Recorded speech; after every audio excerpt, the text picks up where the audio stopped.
राम और कृष्ण के बगैर, शंकर के बगैर भारत का पत्ता भी नहीं हिल सकता है। हमने इसे अपने जीवन पद्धति का हिस्सा माना है और इसीलिए हो सकता है कि डॉक्टर लोहिया की वर्तमान के चेले न मानते हो, लेकिन डॉक्टर लोहिया ने एक बात कही थी। एक बार उनसे पूछा गया था, भारत जब आजाद हुआ, आजाद भारत के अंदर डॉक्टर लोहिया प्रखर समाजवादी थे।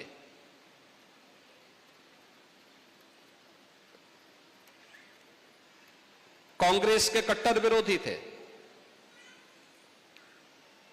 स्वतंत्रता संग्राम सेनानी भी थे।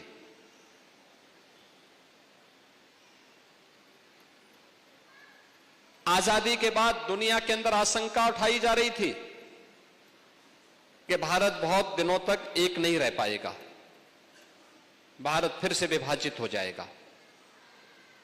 उनसे जब पूछा गया कि लोहिया जी बताइए, भारत कब तक एक रहेगा और क्या भारत एक रह पाएगा?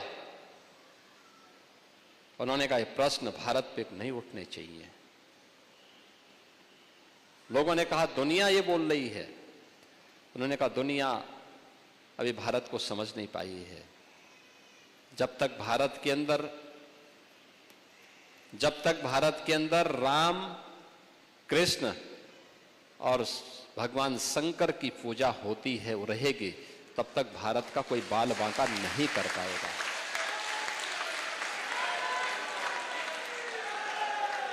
दुनिया की कोई माई का लाल भारत का बाल बांका नहीं कर पाएगा। और यह देश प्रदेश देश के अंदर रामायण मेलों की शुरुआत भी किसी ने प्रारंभ करवाई थी। याद रखना, संत तुलसीदास जी ने रामलीलाओं का प्रचलन उत्तर भारत में करवाया था, रामलीलाओं का।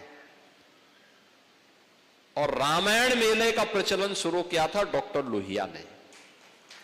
वे समाजवादी थे। आज के समाजवादी राम भक्तों पर गोली चलाते हैं, लेकिन लोहिया का नाम जपते हैं।